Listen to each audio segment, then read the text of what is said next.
So good morning guys. तो चलिए start करते हैं आज के यानी कि 20 नवंबर के इंपॉर्टेंट करंट अफेयर्स को। तो इस प्रश्न में आपसे पूछ रहे अभी हाल ही में वनडे विश्व कप 2023 का player of the tournament award किसे मिला। तो आंसर होगा इसका विराट कोहली को। आपको पता ही है आईसीसी वर्ल्ड कप 2023 इस बार इसका कौन सा संस्करण रहा, 13वां संस्करण जिसको होस्ट किया भारत ने। और अभी इसका फाइनल कहां पे खेला गया, जो कि दुनिया का सबसे बड़ा स्टेडियम है नरेंद्र मोदी स्टेडियम अहमदाबाद में जो है वहां पे खेला गया। और इसको किसने जीत लिया, ऑस्ट्रेलिया ने जीत लिया। ऑस्ट्रेलिया के कप्तान है पैट कमिंस। ऑस्ट्रेलिया ने 6ठी बार ये विश्व कप का खिताब जीता है और इसमें उप विजेता रहा है भारत। अच्छा, यहाँ पे एक नाम और याद रखना, अगर आपसे पूछे कि ऑस्ट्रेलिया के डेप्यूटी पीएम कौन है, उप प्रधानमंत्री, जो कि अभी मैच देखने के लिए वे भारत आए हुए थे और इन्होंने अपने हाथों से नरेंद्र मोदी के साथ मिलकर के ट्रॉफी प्रदान की है। तो आंसर होगा रिचर्ड मार्ल्स।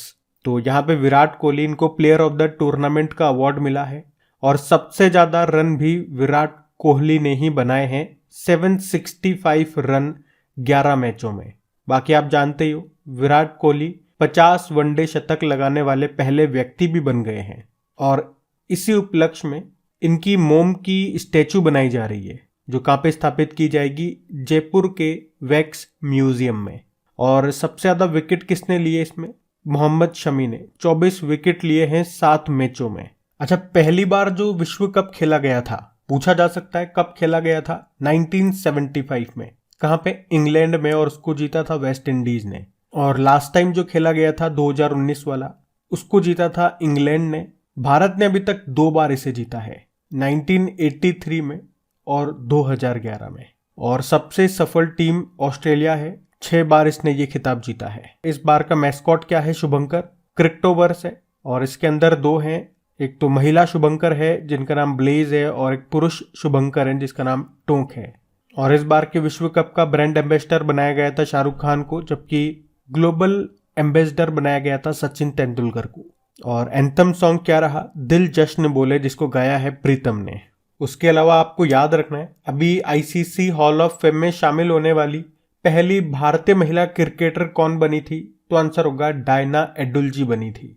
और अभी हमने पढ़ा था टाइम आउट होने वाले पहले बल्लेबाज कौन बने, तो आंसर होगा एंजेलो मैथ्यूज बने थे, ये श्रीलंका के हैं। और 2-3 प्रश्न और याद रखना, जैसे कि अभी जो एशियन गेम्स हुए थे 19वां संस्करण था जो चाइना में हुए थे, चाइना के हांगजाओ में, उसमें भारतीय पुरुष और भारतीय महिला टीम ने गोल्ड मेडल जीता था। और उप विजेता जरूर याद रखना, इसमें भारतीय पुरुष टीम ने तो अफगानिस्तान को हराया था और भारतीय महिला टीम ने श्रीलंका को हरा करके गोल्ड जीता था। और ये प्रश्न भी पूछा जाएगा आपसे कि अभी जो ओलंपिक्स होंगे तो कौन से वाले ओलंपिक्स में क्रिकेट को शामिल किया जा रहा है। और ये ऐसा इतिहास में दूसरी बार होगा जब ओलंपिक्स में क्रिकेट को शामिल किया जाएगा। तो आंसर होगा 2028 में जो लॉस एंजल्स में जो समर ओलंपिक होंगे वहां पे। पहली बार किया गया था सन 1900 में जो दूसरे ओलंपिक्स हुए थे पेरिस में, वहां पे। बाकी आईसीसी इंटरनेशनल क्रिकेट काउंसिल, इसकी स्थापना होती 1909 में, हेडक्वार्टर दुबई यूएई में है, सीईओ है जॉफ एलार्डिस और चेयरमैन है ग्रेग बार्कले, ये न्यूजीलैंड के हैं। तो ये पॉइंट्स आप ध्यान में रखना। बढ़ते हैं आगे। फिर बताइए, वुड मैकेंजर रिपोर्ट के अनुसार भारत दुनिया का दूसरा सबसे बड़ा सौर मॉड्यूल निर्माता बन जाएगा। तो आंसर होगा 2025 तक। तो अभी हाल ही में जारी वुड मैकेंजी की रिपोर्ट के अनुसार भारत 2025 तक दुनिया का दूसरा सबसे बड़ा सोलर मॉड्यूल निर्माता देश बन जाएगा। सोलर मॉड्यूल मतलब समझे, यहाँ पे बात हो रही है सोलर पैनल्स की, कि 2025 तक सोलर पैनल्स बनाने के मामले में भारत दूसरा सबसे बड़ा देश बन जाएगा। अभी वर्तमान में चाइना ये दुनिया का सबसे बड़ा सोलर मॉड्यूल्स निर्माता देश है। आपको बता दूं, इस मामले में चाइना की वैश्विक हिस्सेदारी 80% है। मतलब दुनिया में जितने सोलर मॉड्यूल्स, सोलर पैनल्स बनते हैं उसमें से 80% का मैन्युफैक्चरिंग ये चाइना करता है। और अभी वियतनाम ये 5% हिस्सेदारी के साथ दूसरे स्थान पर है और अभी भारत 3% हिस्सेदारी के साथ तीसरे स्थान पर है, जो कि 2025 तक दूसरे स्थान पर आ जाएगा इस रिपोर्ट के अनुसार। तो भारत की सौर मॉड्यूल विनिर्माण क्षमता 2025 तक लगभग 37 गीगावाट के मौजूदा स्तर से बढ़कर के 60 गीगावाट से अधिक हो जाएगी। और कुछ समय पहले इंटरनेशनल एनर्जी एजेंसी ने अपने रिपोर्ट में कहा था कि भारत की घरेलू उत्पादन क्षमता 2027 तक 70 गीगावाट को पार कर सकती है।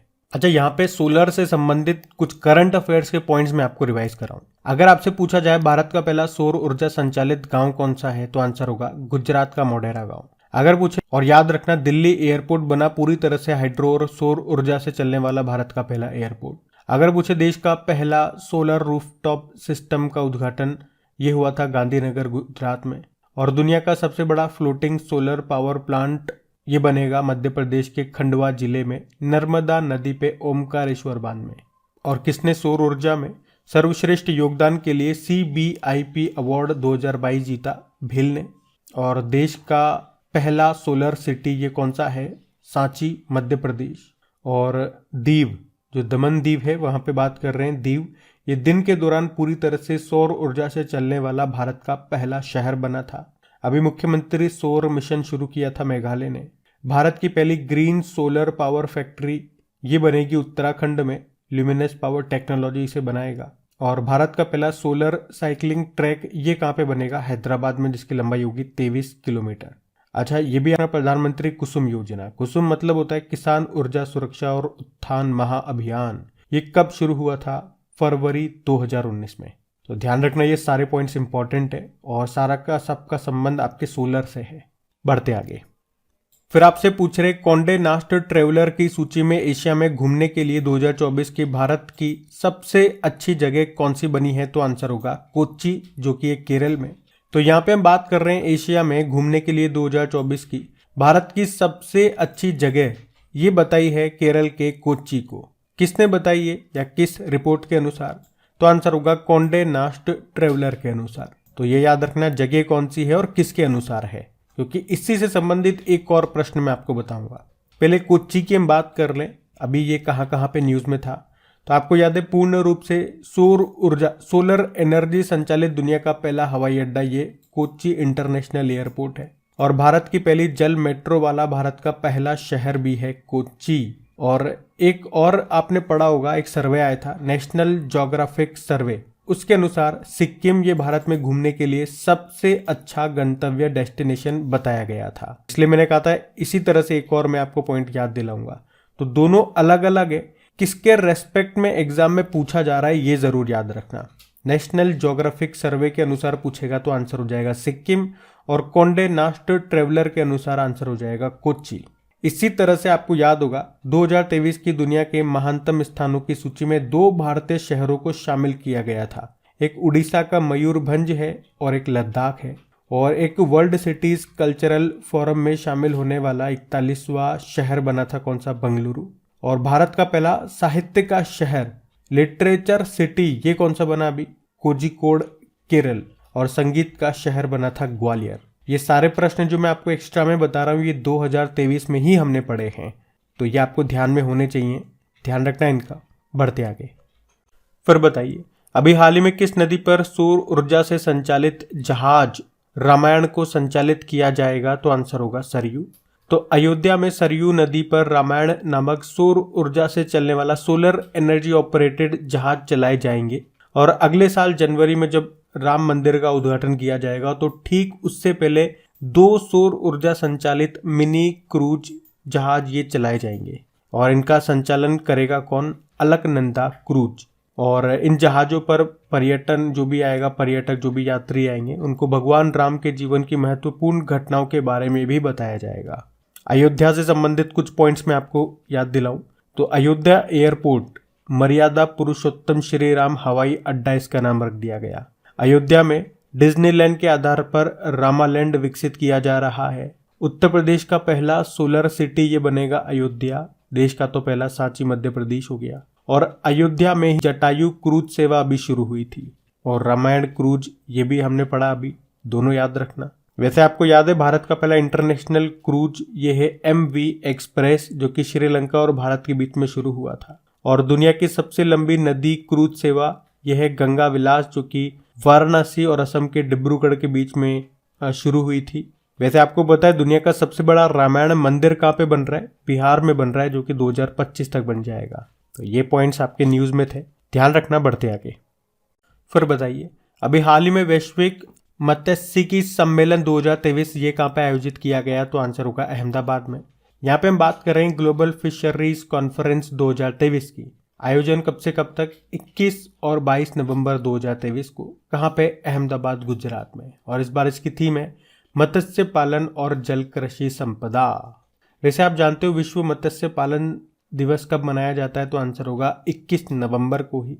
और वैश्विक मछली उत्पादन में 8% हिस्सेदारी के साथ भारत ये दुनिया का तीसरा सबसे बड़ा मछली उत्पादक देश बन गया है। ये पॉइंट भी ध्यान रखना। वैसे हमारे केंद्रीय मत्स्य पालन मंत्री कौन है? पुरुषोत्तम रूपाला है। यहाँ पे कुछ महत्वपूर्ण सम्मेलन में आपको एक बार फिर से रिवाइज कराऊंगा और यहाँ पे ये नई शीट में लेकर के आऊंगा जो कल मैंने आपको रिपीट करवाई थी, उसी को हम रिवाइज करेंगे। जैसे कि वन वर्ल्ड टीबी समिट का आयोजन हुआ वाराणसी में, और भारत टेक्स 2024 ये दुनिया का सबसे बड़ा टेक्सटाइल शो होगा, ये होगा नई दिल्ली में। आर्टिफिशियल इंटेलिजेंस सुरक्षा पर पहला शिखर सम्मेलन हुआ यूके में, और प्रधानमंत्री जी ने 7वें इंडिया मोबाइल कांग्रेस का उद्घाटन किया था नई दिल्ली में।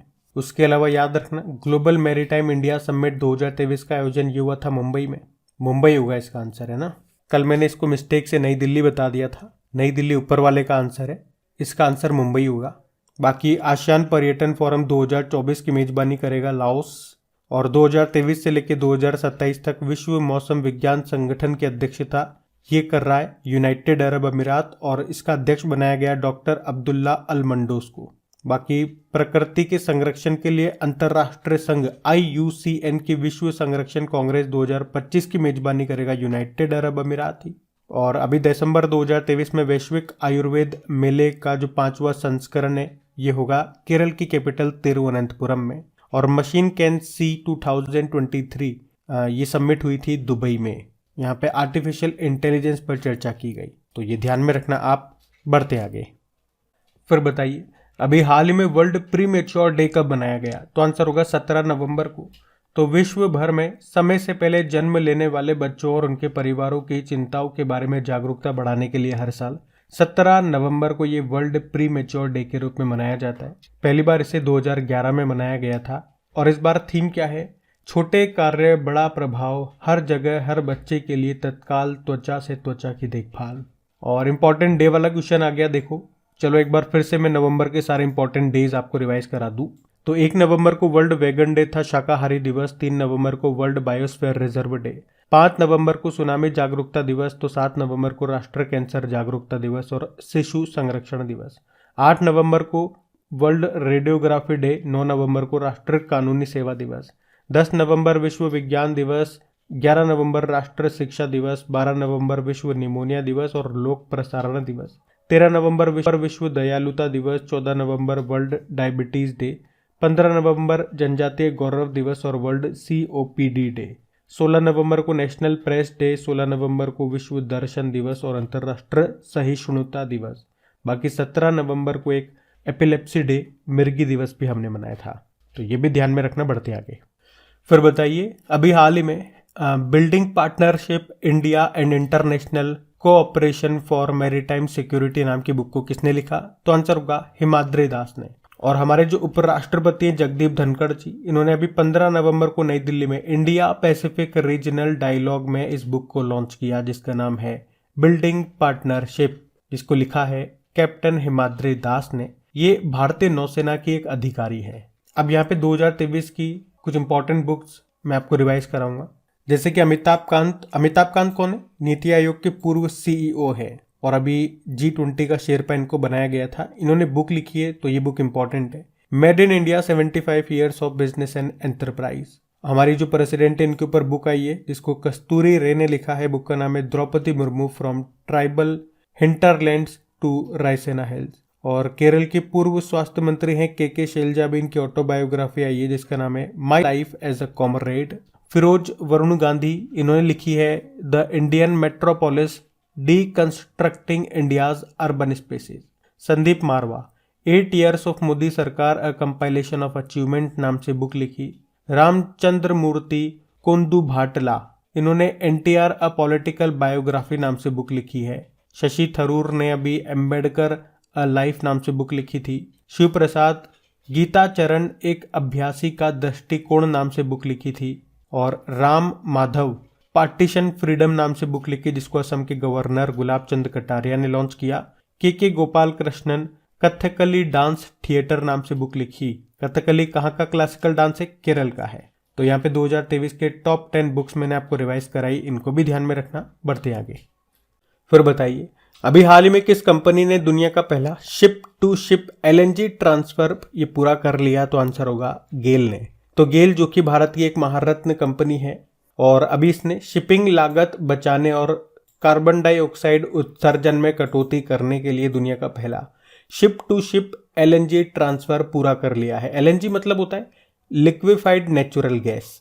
अब इसका मतलब क्या हो गया? देखो, आपने कई बार सुना होगा या मूवीज में देखा होगा या सिंपल सा यूट्यूब में सर्च मारोगे ना, तब भी आप देख पाओगे कि हवा में जो एरोप्लेन उड़ते हैं उनमें अगर फ्यूल की कमी आ जाती है तो उनको फ्यूल भरने के लिए नीचे उतरने की जरूरत नहीं है, वो हवा से हवा में भी फ्यूल भर सकते हैं। कोई दूसरा एरोप्लेन आएगा, वो उसमें फ्यूल भर के चला जाएगा।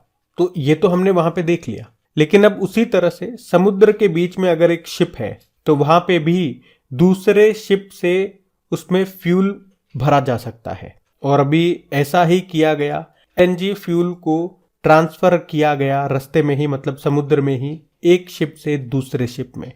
और ऐसा दुनिया में पहली बार किया गया है। किसने किया? गेल ने किया है। तो यही प्रश्न पूछा हुआ है, किस कंपनी ने दुनिया का पहला ship to ship LNG transfer पूरा किया है? तो आंसर होगा गेल ने। ये याद रखना आप। गेल जिसकी स्थापना होती है 1984 में, हेडक्वार्टर नई दिल्ली में है और MD CEO कौन है? संदीप कुमार गुप्ता। तो ये आप ध्यान रखना। बढ़ते आगे। फिर बताइए, नवंबर 2023 में किस जीवन बीमा कंपनी ने उत्कृष्टता के लिए गोल्डन पीकॉक पुरस्कार जीता? तो आंसर होगा HDFC लाइफ। तो भारत की लाइफ इंश्योरेंस कंपनियों में से एक है ये HDFC लाइफ, जिसने वर्ष 2023 के लिए कॉरपोरेट गवर्नेंस में उत्कृष्टता के लिए प्रतिष्ठित गोल्डन पीकॉक अवार्ड जीता है। HDFC लाइफ की बात करें, स्थापना होती है सन 2000 में, मुंबई में हेडक्वार्टर है। तो MD CEO कौन है? अभी विभा पडालकर है। तो इनका नाम भी ध्यान में रखना। अगला प्रश्न देखते हैं। फिर बताइए, अभी हाल ही में किसे केनेथ बोल्डिंग पुरस्कार 2023 से सम्मानित किया गया? तो आंसर होगा बीना अग्रवाल और डेविड बार्किन को। तो याद रखना, बीना अग्रवाल और डेविड बार्किन को अभी केनेथ बोल्डिंग पुरस्कार 2023 से सम्मानित किया गया। तो मैनचेस्टर यूनिवर्सिटी की प्रोफेसर बीना अग्रवाल को कोलंबिया में डेविड बार्किन के साथ अर्थशास्त्र में केनेथ बोल्डिंग पुरस्कार मिला है। और किसने दिया ये पुरस्कार या किसके द्वारा दिया जाता है? International society for ecological economics. अच्छा, आप मुझे बताएंगे अभी 2023 का अर्थशास्त्र का नोबेल पुरस्कार किसे मिला था? और अगर आप में से कोई वीडियो पहली बार देख रहे हैं तो आपको बता दूं, नोबेल पुरस्कार का ट्रिकी वीडियो मैंने बना करके आप लोगों को दिया था और जिन जिन स्टूडेंट्स ने वो वीडियो देखा है सभी को वो वीडियो बहुत पसंद आया है। अगर आपने नहीं देखा तो देख लीजिएगा, लिंक आपको डिस्क्रिप्शन बॉक्स में मिल जाएगा, या सिंपल सा सर्च मारना नोबेल प्राइज 2023 ट्रिक्स क्रिक एग्जाम। तो ये था आज का आपका करंट अफेयर्स का सेशन। कैसा लगा आपको सेशन? और हाँ, अगर वीडियो को आपने अभी तक लाइक नहीं किया तो लाइक जरूर कीजिएगा। देखो, वीडियो के बीच में या बिल्कुल स्टार्टिंग में मैं आपको कहीं पर भी डिस्टर्ब नहीं करता हूँ। वीडियो को लाइक करो, शेयर करो, ये सब बोल करके किसी तरह का एडवर्टीजमेंट नहीं करता हूँ कि हमारी ये बुक आ गई है, हमारा ये कोर्स आ गया है। सीधा काम की बात करता हूँ ताकि आपका समय बर्बाद ना हो। और आपसे ये उम्मीद रखता हूँ कि अगर सेशन पसंद आता है तो आप अपने आप वीडियो को लाइक कर दिया कीजिए और दोस्तों के साथ में शेयर जरूर किया कीजिए, ताकि हमारा जो डेली का लाइक का टारगेट है 5000 लाइक का, वो तो कभी पूरा हो एक बार। बाकी इनकी प्रैक्टिस के लिए आपकी क्विज बनाई जाती है डेली आपके क्रिक एग्जाम एप्लीकेशन पे। PDF भी आपको वहीं पे मिल जाएगी, उसका भी लिंक आपको नीचे डिस्क्रिप्शन बॉक्स में मिल जाएगा। तो चलो अभी कल के करंट अफेयर्स का भी हम क्विक रिवीजन करते हैं और फिर सेशन एंड करते हैं। तो पहला प्रश्न पूछा था, अभी विशेष सुरक्षा समूह के नए प्रमुख कौन बन गए? आलोक शर्मा। पादप स्वास्थ्य प्रबंधन 2023 पर अंतर्राष्ट्रीय सम्मेलन का आयोजन कहां पे हुआ? भारत में। राष्ट्रीय मिर्गी दिवस मनाया गया 17 नवंबर को। वैश्विक यूनिकॉर्न रैंकिंग में भारत तीसरे स्थान पर रहा। जयपुर वैक्स म्यूजियम में किस भारतीय क्रिकेटर की स्टैचू लगेगी? विराट कोहली। और किस राज्य में मुफ्त आटा होम डिलीवरी योजना शुरू हुई? पंजाब में। छठ पूजा उत्सव में किस देवता की पूजा की जाती है? सूर्य देवता की। दूसरे voice of global south summit की मेजबानी की भारत ने। कोटक महिंद्रा बैंक के MD CEO बने कौन? अशोक वासवानी। और आखिरी प्रश्न पूछा गया था, बुकर पुरस्कार विजेता लेखक A.S. ब्याट का निधन हो गया, उनका संबंध किस देश से है? इंग्लैंड। तो चलो अभी कल का होमवर्क प्रश्न भी देखते हैं और सेशन एंड करते हैं। चलो फिर बताओ, अभी किस राज्य ने अबुआ बीर दिशोम अभियान शुरू किया?